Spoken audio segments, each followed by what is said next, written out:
నమస్కారం గురువుగారు. నా పేరు షణ్ముఖ వైష్ణవి. నేను తిరుపతి నుంచి మాట్లాడుతున్నాను.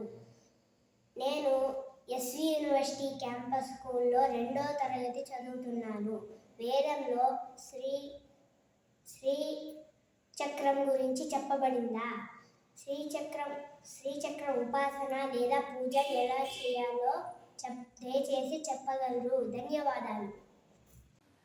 షణ్ముఖ వైష్ణవికి సెకండ్ ర్యాంక్ వచ్చింది క్లాస్లో. స్కూల్ డే నాడు ఆమెకి చక్కగా సన్మానం జరిగింది. ఓం నమస్తే. నేను doctor Venkata Chaganti, president, university of applied Vedic sciences. Shanmukha Vaishnavi 2వ తరగతి చదువుతున్న అమ్మాయి. తిరుపతిలో అమ్మాయి అడిగిన ప్రశ్నకి మనం సమాధానం చెప్పుకున్నాం. అలానే అమ్మాయికి సెకండ్ ర్యాంక్ వచ్చింది క్లాస్లో అని చెప్పి స్కూల్ డే నాడు ఆమెకి సర్టిఫికేట్ ఇవ్వడం చూస్తున్నాం మనం ఆ ఫోటోల్లో. సో చక్కగా ఉందమ్మా షణ్ముఖ వైష్ణవి. ఇలానే దినదినం అభివృద్ధి చెందుతూ చక్కగా ముందుకెళ్ళు. ఇదివరకు కూడా నువ్వు హోమం చేసిన ఫోటో ఒకటి పెట్టావు, చక్కగా వీడియో పెట్టావు, చాలా బాగుంది. అలానే హోమం చేసుకుంటూ ప్రతిరోజు పొద్దున సాయంకాలం వీలైతే ఓకే, వీలు కానప్పుడు పర్వాలేదు, నష్టం లేదు. సో ఇలానే ముందుకెళ్తావని ఆశిస్తాను. సరే, ఇప్పుడు నువ్వు అడిగిన ప్రశ్న శ్రీ విద్య. ఈ శ్రీ విద్య గురించి మనము అనేక వీడియోలు చేసాం ఆల్రెడీ. సో మన ఛానల్లో ఉన్నాయమ్మా. అందులో శ్రీ విద్యను ఉపాసిస్తున్న వాళ్ళు దానిలో మాట్లాడారు. సో దానిలో హరిబాబు సూరిని అని ఒక ఆయన, తర్వాత శాస్త్రి గారు ఒక ఆయన, ఎస్ఎస్ శాస్త్రి గారు అని చెప్పి ఆయన, ఇద్దరు చాలా పటిష్టంగా విషయంలో, ఒక ఆయన శ్రీచక్రం గీయటం ఎలా, ఇంకో ఆయన శ్రీ విద్యను ఉపాసించడం ఎట్లా, ఇద్దరు చాలా క్షుణ్ణంగా మాట్లాడారు. సో దాన్ని మీరు ఒకసారి పరిశీలించండి. ఇంకపోతే వేదంలో ఉందా లేదా అని. శ్రీ సూక్తం గురించి వేదంలో ఉందమ్మా. అయితే ఆ తర్వాత దాన్ని చాలా శ్లోకాల కింద మార్చుకున్నారు తమకు అనుగుణంగా. ఎలా అయితే ఇప్పుడు విష్ణు సహస్రనామాలు ఉన్నాయో, విష్ణు సహస్రనామాలు వేదంలో విష్ణువుకున్న పేర్లన్నీ తీసుకొని ఇక్కడ వీళ్ళు చక్కగా శ్లోకాల రూపంలో కట్టారు. కాబట్టి అది విష్ణు సహస్రనామాల కింద చేసుకున్నారు వాళ్ళు. అలానే శ్రీ సూక్తం కూడా శ్రీకి అనేక నామాలు ఉన్నాయి కాబట్టి ఆ నామాలను తీసుకొని, ఆ గుణగణాలను తీసుకొని సూక్తం కింద కట్టారు. సో అలాంటివి వేదం నుంచి తీసుకున్నవేనమ్మా, అందులో డౌట్ లేదు, నిస్సందేహంగా. కాకపోతే కొన్ని కల్పితాలు మధ్యలో యాడ్ అవుతాయి అన్నమాట. సో యాడ్ అయినప్పుడు వాటిని మనం సెపరేట్ చేయాలి. సెపరేట్ చేయడం కష్టము ఒక మాట, ఎందుకంటే నిజాలు తెలుసుకుందే చేయలేము. దానికి వేదం చదివితే కానీ మనకు బోధపడదు. సో అలాంటి వాటిలో కల్పితాలు కొన్ని చేరుతాయి. మనం జాగ్రత్తగా దాన్ని పరిశీలించి పక్కన పెట్టి మిగతా చదువుకోవచ్చు. శ్రీ విద్య గురించి కూడా మిగతా వాళ్ళు మాట్లాడారు, వాళ్ళు ఉపాసన ఎట్లా చేస్తున్నారు ఏమిటి అన్నది. సో ఏదన్నా సరే ఉపాసన పరమాత్ముడికే చెందుతుందమ్మా. పరమాత్ముడు అంటే ఈ సృష్టికర్త, ఆయనకే చెందుతుంది, ఇంకెవ్వరికీ చెందదు. మీరు శ్రీ అని అన్నా కానీ ఆయనే, సరస్వతి అన్నా ఆయనే, లక్ష్మి అన్నా ఆయనే.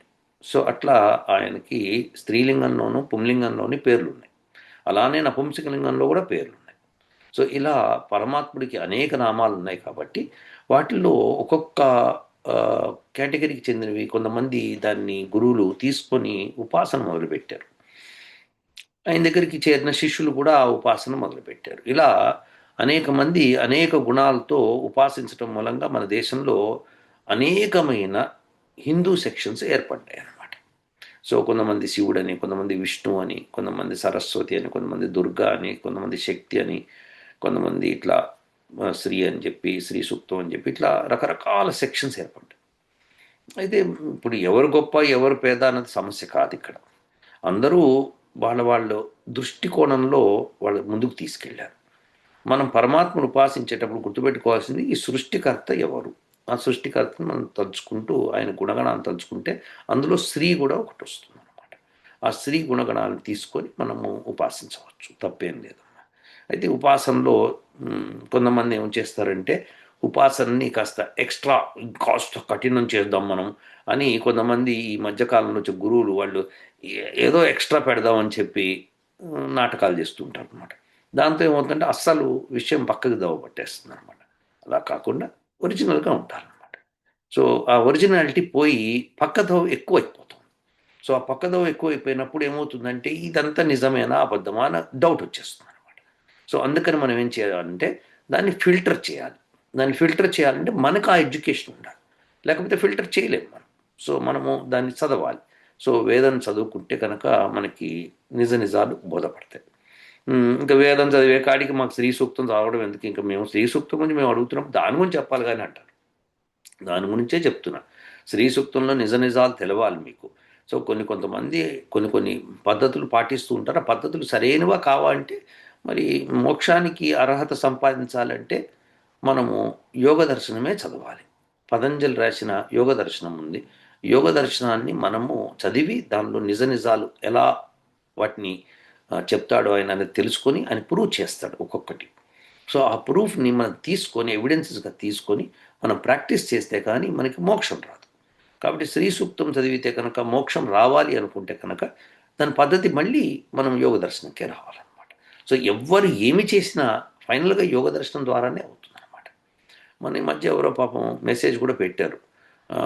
ఏదో చెప్పాడు, ఏదో భగవంతుడు భజన చేస్తే అవుతుందా, యూనో మోక్షం వస్తుంది కదా అన్నట్టుగా ఏదో చెప్పుకొస్తున్నాడు. అది ఏ సందర్భంలో చెప్పాడో నాకు గుర్తు రావట్లేదు. అది సందర్భం తెలిస్తే మళ్ళీ చెప్తాను నేను. సందర్భం నాకు గుర్తున్నంత మటుకు ఏంటంటే, నేను ఈ సృష్టినంతా భగవంతుడు ధరించాడు అని చెప్పాను. అది వేదంలో ఉంది కదా. ఆయన ధరించాడు అంటే ఆయనకి శరీరం ఉన్నట్టు కదా అని అతని ప్రశ్న. శరీరం ఉంది అంటే మరి ఆ శరీరానికి మనం భజన చేయొచ్చు కదా అన్నట్టు ఏదో చెప్పుకొస్తున్నాడు. ఇప్పుడు ఈ సృష్టిని ధరించటము అంటే ఏమిటి, ఇది ఇంపార్టెంట్.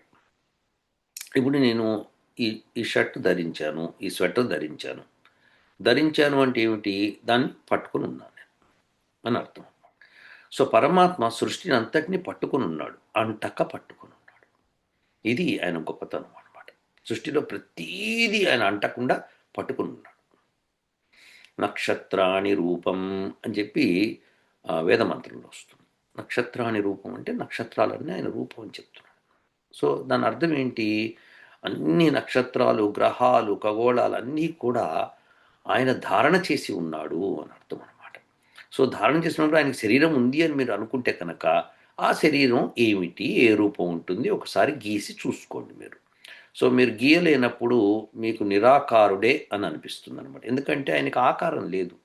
ఈ నక్షత్రాలు, గ్రహాలన్నీ కూడా ఆయన రూపంలాగా, అంటే ఏంటంటే ఆయన ధరించాడు కాబట్టి, వాటిల్లో ఆయన నిండి ఉన్నాడు కాబట్టి దానిలో మనం చూసుకుంటాం అనమాట. ఇప్పుడు నేను ఈ షర్ట్ ధరించాను, ఈ షర్ట్ ధరించాను కాబట్టి ఈ షర్టు ఇది నా రూపం కాదు, కానీ ఈ రూపంలో నేను మీకు కనిపిస్తున్నాను అనమాట.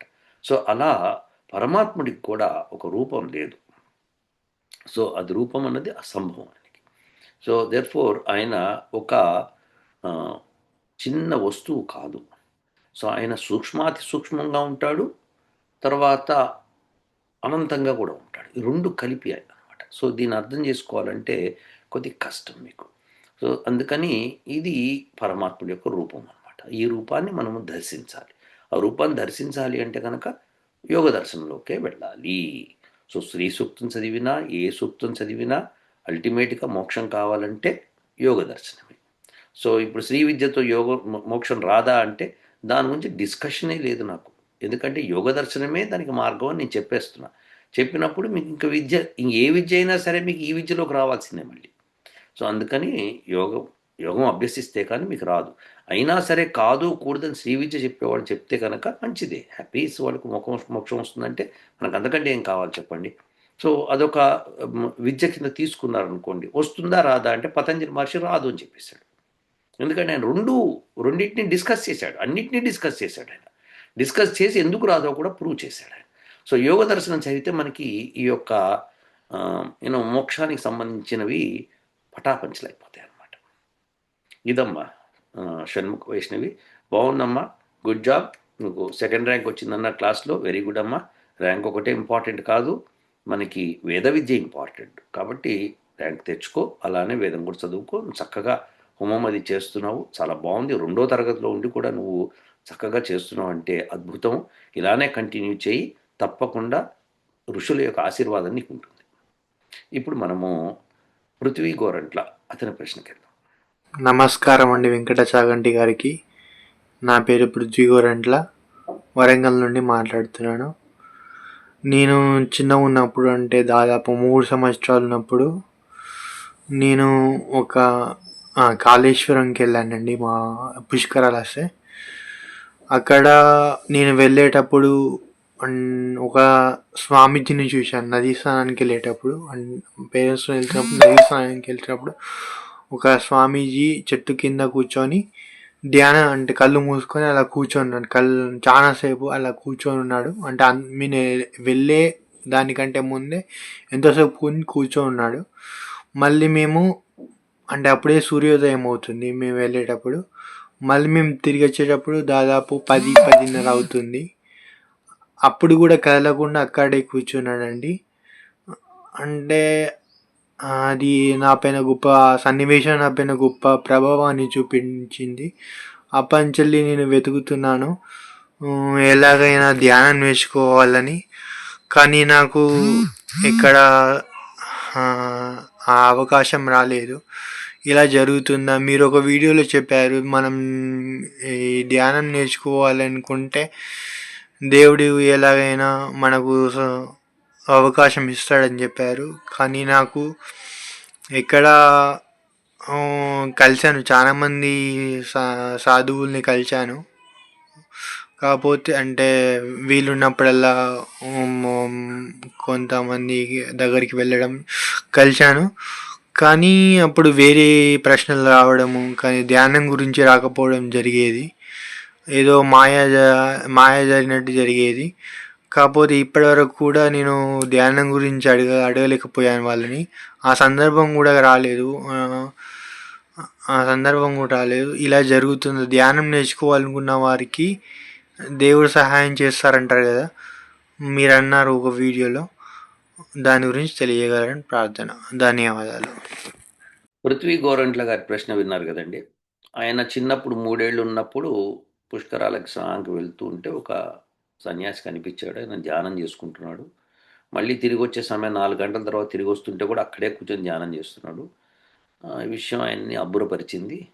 తర్వాత చాలా ప్రయత్నాలు చేశాడు. కానీ అంతా మాయలు మరాఠీలు చేస్తున్నారు, అసలు విషయం చెప్తలేదు అన్నట్టుగా ఆయన ఫీల్ అవుతున్నాడు. పృథ్వీ గారు, ధ్యానము ఎప్పుడు వస్తుందంటే మనము యోగ దర్శనం చెప్పిన ప్రకారము అష్టాంగ యోగ సాధనలో ధ్యానం అనేది 7వ పార్ట్ అన్నమాట. అంటే మొట్టమొదట మనము యమాలు 5 పాటించాలి, నియమాలు 5 పాటించాలి. యమ నియమాలు పాటించిన తర్వాత పాటిస్తూ ప్రాణాయామ ఆసనాలు వేయాలి. ఆసన ప్రాణాయామాలు వేసిన తర్వాత ప్రత్యాహారం. ఇది అయిన తర్వాత ఈ 5 అయిన తర్వాత 6వ దానికి వచ్చేటప్పటికి ధారణ, తర్వాతని 7వది ధ్యానం. అప్పుడు కుదురుతుంది ధ్యానం. యమ నియమాలు ఎందుకు పాటించాలంటే మనం ఈ అవిద్యలో చాలా కూరుకుపోయి ఉంటాం అన్నమాట. చాలా కూరుకుపోయి ఉంటాం. ఎంత కూరుకుపోయి ఉంటామంటే ఒక పెద్ద వటవృక్షము వేళ్లతో లోపలి భూమిలో ఎట్లా పాతుకుపోయి ఉంటుందో అలా పాతుకుపోయి ఉంటాం. అంటే అలా అవిద్యలో కూరుకొని ఉంటాం. మనము బయటికి రాలేం. బయటికి రావాలంటే యమాలు 5 నియమాలు 5 పాటించి తీరాలి. పాటిస్తూ ఆసనం వేయాలి. ఆసనం, ప్రాణాయామం. ఇప్పుడు ఇవి చేయటం మూలంగా మనసు పవిత్రత చెందుతుంది. అప్పుడు ప్రత్యాహారం స్టార్ట్ అవుతుంది. ప్రత్యాహారం అయిన తర్వాతనే మనకి ధారణ సంభవం అవుతుంది. అంటే మనసు మన కంట్రోల్లోకి వచ్చేస్తుంది. అప్పుడు దాన్ని ఇక్కడ మధ్యలో పెట్టుకొని ఉంటామా, హృదయం దగ్గర పెట్టుకొని ఉంటామా, బొడ్డు దగ్గర పెడతామా, లేకపోతే నుదుటి పైకి ఇక్కడ తీసుకెళ్తామా అన్నది మన ఇష్టం అన్నమాట. ఎక్కడన్నా పెట్టుకొని మనసుని మనము ధ్యానం అప్పుడు చేయొచ్చు. అలా మనసును అలా పెట్టుకొని ధ్యానం అక్కడక్కడ ఎందుకు పెట్టుకోవాలి, ఎక్కడో చోట పెట్టుకోవచ్చు కదా అంటే కాదు. అలా పెట్టుకోవడం మూలంగా ఒక్కొక్క విద్య వస్తుంది మనకి. సో దాని ద్వారా ఏమవుతుందంటే అనేక విషయాలు బోధపడతాయి మనిషికి. సో అది ఒక గొప్ప క్వాలిటీస్ కళ. సో అది తెలుసుకోవాలి. అప్పుడే కదా మీకు అణిమ గరిమ లాంటి సిద్ధులు వచ్చేది అప్పుడే వస్తాయి అన్నమాట. సో అప్పుడు కానీ ధ్యానం కుదరదు. సో ధారణ వస్తే కానీ ధ్యానం కుదరదు. మనసును ధారణ చేయగలగాలి.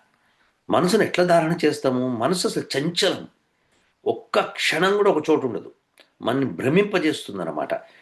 నేను ధారణ చేసేస్తున్నాను, 108 సార్లు గాయత్రి చదివేసిన అంటారు. కానీ 108 సార్లు గాయత్రిని మననంగా చేస్తూ కేవలం గాయత్రి మీదే మనసు పెట్టి ఉండుంటే ఎట్టి పరిస్థితుల్లోనూ ఆ మనిషిని ఎవరు టచ్ చేయలేరు. సో అటువంటి శక్తివంతుడు అవుతాడు. సో అటువంటిది సాధ్యమా అంటే సాధ్యమే. కానీ వాళ్ళు ఇవి పాటించకుండా అది రాదు, ధ్యానం రాదు.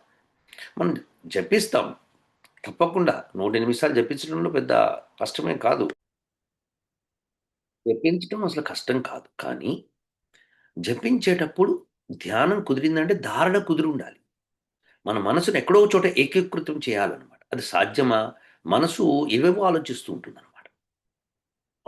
క్షణంలో ఒకటి ఆలోచిస్తూ మళ్ళీ తిరిగొస్తుంటుంది. మనం మళ్ళీ తిరిగి పెట్టుకుంటూ ఉంటాం. మళ్ళీ వెళ్ళిపోతుంది. మళ్ళీ వస్తుంటుంది. సో ఇవన్నీ ప్రాక్టీస్‌తో సాధ్యమవుతుంది. కానీ ఈ యమనియమాలు పాటించకుండా, ఆసన ప్రాణాయామాలు చేయకుండా, ప్రత్యాహారం చేయకుండా ఇది సాధ్యం కాదు. ధారణ సాధ్యం కాదు. ధారణే సాధ్యం కానప్పుడు ధ్యానం ఎక్కడి నుంచి వస్తుంది? నేను కూర్చోవచ్చు. ఒక 4 గంటల సేపు ఒక చెట్టు కింద కూర్చోవచ్చు. నటించవచ్చు. అది సాధ్యం. కానీ నిజంగా ధారణ చేసే శక్తి ఉందా ఆయనకి అన్నది మనం పరిశీలించాలి. నీకు 3 ఏళ్ళు అని చెప్తున్నావు పృథ్వీ. సో ఆ సమయంలో అంత విచక్షణ ఉండదు నీకు. కాబట్టి చూసిందేదో చూసావు. అది నిజమై ఉండొచ్చు. ఆ సన్యాసి నిజమై ఉండొచ్చు. నాకు తెలీదు. కానీ అక్కడెందుకు కూర్చుంటాడు ఆయన? ఇలా ధ్యానం చేసుకునే వాళ్ళు జనరల్‌గా మనుషుల మధ్యలోకి రారు వాళ్ళు. సో మధ్యలోకొచ్చారు అంటే ఏదో ఒకటి చెప్పాలన్న ఉద్దేశంతో వచ్చుంటారు. అలా వచ్చినప్పుడు కాస్త ధ్యానం అది చేసుకొని, ఆ తర్వాత ఎవరైనా వస్తే కూర్చొని మాట్లాడి వాళ్ళకి ఏమన్నా సందేశం ఇవ్వదలుచుకుంటే ఇచ్చేసేసి వాళ్ళు వెళ్ళిపోతుంటారు. ఇలాంటి పుష్కరాలప్పుడు, ఆ తర్వాత కుంభమేళాలో చాలామంది ఇలాంటి వాళ్ళు కనిపిస్తారు. చాలామంది మంచివాళ్ళు ఉంటారు. చాలామంది నిజమైన యోగులుంటారు. కానీ మనకి అది తేల్చుకోవడం కష్టం. కాబట్టి మీరు ఈ విషయంలో భ్రమపడకండి.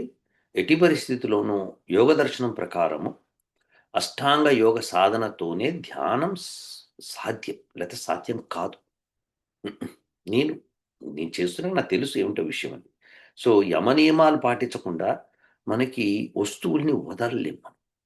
మనకున్న ఒక ఆహ్, ఆప్యాయత, ప్రేమ వాటి మీద ఆహ్, ఆ జాడ్యం వదలదు మనకి. సో ఇది ముఖ్యం అది. యమ నియమాలతో పాటు ఆసనాలు వేయాలి. ప్రాణాయామం చేయాలి. ప్రాణాయామం చేయందే మీకు మనసు పవిత్రత చెందదు. మనసు అగ్నిలో తప్తమైనట్టుగా ప్రాణాయామం చేసినప్పుడు అవుతుంది. సో అది సాధ్యమవుతుంది.